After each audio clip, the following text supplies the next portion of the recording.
जय श्री कृष्ण दोस्तों, मैं संदीप बघेल आप सभी का मेरे YouTube channel maths by Sandeep में हार्दिक स्वागत करता हूं। आज हम आपको एक्स्ट्रा क्लासेस में एक कॉन्सेप्ट बताएंगे। कॉन्सेप्ट क्या है? समचतुष्फलक, जिसको इंग्लिश में बोलते हैं रेगुलर टेट्राहेड्रॉन। यह वह पिरामिड होता है जिसके चारों फलक, जैसे जी वाला फलक, नीचे का और इसके अपोजिट साइड का, इसके जो चारों फलक होते हैं वो कैसे होती हैं? समबाहु त्रिभुज के शेप में होती है। मतलब चारों फलक किस फिगर में होते हैं? समबाहु त्रिभुज, इक्वलेट ट्राइंगल के शेप में। तो ये एक कॉन्सेप्ट है समचतुष्फलक का। तो इसका हम क्या कहते हैं? आयतन का एक फॉर्मूला होता है 1/3 आधार का क्षेत्रफल गुणा ऊंचाई। तो इससे पहले हम इसको निकालने से पहले थोड़ा इसको समझ लेंगे है क्या चीज़। जैसे कि समबाहु त्रिभुज है, जैसे कि मैंने बताया कि इसके चारों फलक जो होते हैं वो कैसे होते हैं? समबाहु त्रिभुज में होते हैं। तो समबाहु त्रिभुज के बारे में थोड़ा समझ लेते हैं। जो समबाहु त्रिभुज होता है उसकी जो सभी तीनों जो साइड होती हैं वो बराबर होती हैं, और इसका जो क्षेत्रफल होता है वो होता है √3/4 a का स्क्वायर, मतलब भुजा का स्क्वायर। और समबाहु जो त्रिभुज की जो ऊंचाई होती है वो होती है √3/2 a मतलब भुजा। अभी जैसे कि हम इस पूरे रेगुलर टेट्राहेड्रॉन का हम आयतन निकालेंगे, तो आयतन में क्या लेंगे? 1/3 आधार। अब जैसे इसका आधार क्या है? आधार भी इसका समबाहु त्रिभुज है, क्योंकि जी चार फलक हैं, किसी भी फलक में इसको रखेंगे, किसी कोई फलक को बेस बनाएंगे तो आधार भी बन जाएगा। जो आधार तो क्या है हमारा? समबाहु त्रिभुज है। तो समबाहु त्रिभुज का क्षेत्रफल वही आधार का क्षेत्रफल होगा। तो इसको लिखेंगे 1/3, और समबाहु त्रिभुज का क्षेत्रफल क्या होता है? √3/4 a का स्क्वायर। अब आता है मैंने इसकी ऊंचाई। ऊंचाई मतलब जी वाली एच कैसे निकालेंगे इसको इधर समझना फिगर में। जैसे कि जी एक समबाहु त्रिभुज है, जो इसका जी कर्ण है, एक तरीके से जी एक राइट एंगल बनना है समकोण त्रिभुज। तो जी तो इसका कर्ण हो जाएगा जी वाला, और जी जो इसकी हाइट है, जी इसकी हाइट हो जाएगी रेगुलर टेट्राहेड्रॉन की, और जी क्या हो जाएगा? इसका बेस हो जाएगा, बेस। अभी हम जैसे जानते हैं कि जैसे ये एक समबाहु त्रिभुज है, तो जी जो इसका जो कर्ण है, जी वाला कर्ण, जी एक तरीके से इस समबाहु त्रिभुज की एक तरीके से ऊंचाई नहीं है। तो एक तरह से जी क्या है? समबाहु त्रिभुज की ऊंचाई। तो जी हमारा जो कर्ण है इसको नाम दे देंगे ए, बी और जी। तो जो ए बी है, ए बी कितना हो जाएगा? एक तरीके से ए बी जो कि कर्ण है वो हो जाएगा हमारा, जो कि समबाहु त्रिभुज की ऊंचाई होती है। समबाहु त्रिभुज की ऊंचाई क्या होती है? √3/2 a। अब आता है इसका जी बेस। बेस को समझो, बेस कैसे निकालेंगे? जैसे बेस क्या है, ये जो समबाहु त्रिभुज की ऊंचाई ली गई होगी, जो इस बिल्कुल इसके सेंटर से ली गई होगी, वो हम जानते हैं कि समबाहु त्रिभुज का जो सेंटर निकालेंगे, जैसे जी वाला समबाहु त्रिभुज नीचे वाला, इसका जो सेंटर होगा वो इसका गुरुत्व केंद्र होगा, मतलब जी होगा इसका सेंट्रॉइड। और सेंट्रॉइड जो होता है वो जो हाइट है, जैसे इसकी हाइट है यहाँ से लेकर यहाँ तक, इसकी पूरी हाइट ली, तो जी पूरी हाइट होगी वो 2 और 1 के रेशियो में होती है। मतलब जी वाला जो रेशियो 2 में होगा और जी वाला 1 में होगा। तो हम जानते हैं कि पूरी जो हाइट होती है वो कितनी में होती है? समबाहु त्रिभुज की हाइट होती है √3/2 a। तो एक तरीके से देखा जाए जो 3 होता है वो √3/2 a के बराबर है।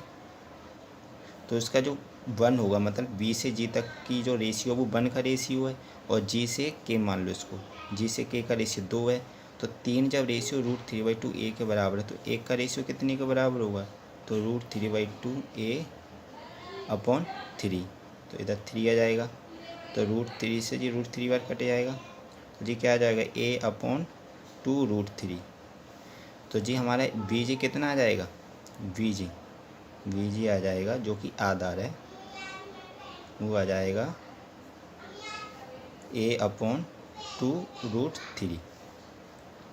अब कर्ण पता चल गया, आधार पता चल गया, तो इसकी ऊंचाई निकाल लेंगे जो कि एक लंब का काम करेगी।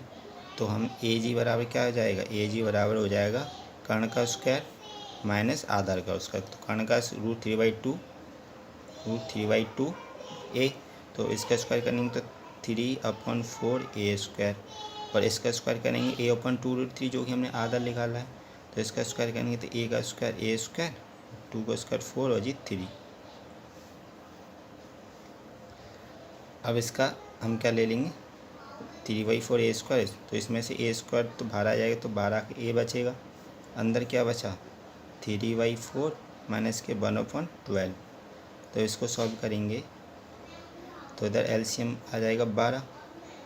तो जी कितने का 3 हुआ, तो जी 9 माइनस के 1, तो जी क्या आ जाएगा ए √8/12। √8 को लिख लेंगे 2√2 और 12 को लिख लेंगे 4, 4 3 तो 2√3, 2 से 2 कट जाएगा।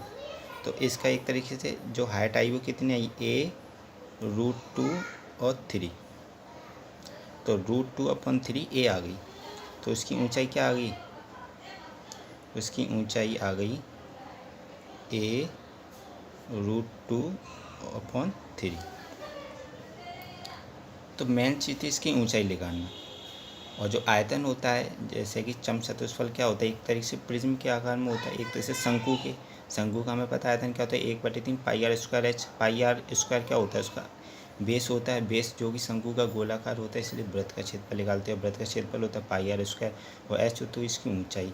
यहाँ पर बेस क्या है, समबाहु त्रिभुज है, इसलिए इसको लिखेंगे 1/3 √3/4 a का स्क्वायर, a स्क्वायर है √3/4 a² मतलब जो कि समबाहु त्रिभुज का क्षेत्रफल, हाइट उसकी हो जाएगी a √2/3।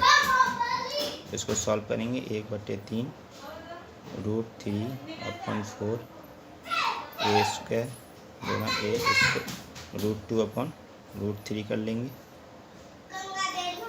1/3, इसको √3 करेंगे, √3 से जी √3 बार कट गया, जी हो जाएगा AQ और जी ऊपर हो जाएगा √2/4। तो जी क्या हो जाएगा AQ √2/3 इंटू 4 को 2 इंटू 2 कर देंगे, तो ये हो जाएगा AQ √2 और 3 इंटू 2, √2 से जी √2 बार कट जाएगा 2√2, इसको हटा देंगे। तो AQ 3 इंटू 2 √2, तो जी हो जाएगा AQ/6√2। तो इसका क्या आ गया आयतन, AQ/6√2। तो ये एक समचतुष्फल रेगुलर टेट्राहेड्रॉन का एक फॉर्मूला था। तो इसको निकालने का मेन क्या था, इसकी ऊंचाई निकालना था मेन। ऊंचाई इस तरीके से निकालेंगे, एक इसका कर्ण लेंगे जो कि समबाहु त्रिभुज की ऊंचाई लिख रही है, और जो इसका जो आधार होगा वो 2 और 1 का रेशियो होता है पूरी हाइट का। तो जो इसका सेंट्रोइड निकालेंगे तो 1 का रेशियो का लगाएंगे, तो 1 का रेशियो a/2√3। तो दोस्तों आशा करता हूँ आपको वीडियो अच्छा लगा होगा। अगर वीडियो अच्छा लगा है तो लाइक करना बिल्कुल मत भूलें, शेयर करें ज़्यादा से ज़्यादा फ्रेंड्स फैमिली मेम्बर्स के साथ। और अभी तक अगर आप चैनल को नहीं सब्सक्राइब किए हों तो चैनल को ज़रूर सब्सक्राइब करें, बेल आइकन दबा के और नोटिफिकेशन में रखिएगा। इससे क्या होगा कि जब भी मैं वीडियो डालूँगा आपको उस वीडियो का नोटिफिकेशन मिल जाया करेगा और आप उस वीडियो को देख लिया करेंगे। मिलता हूँ नेक्स्ट वीडियो में दोस्तों, थैंक यू सो मच।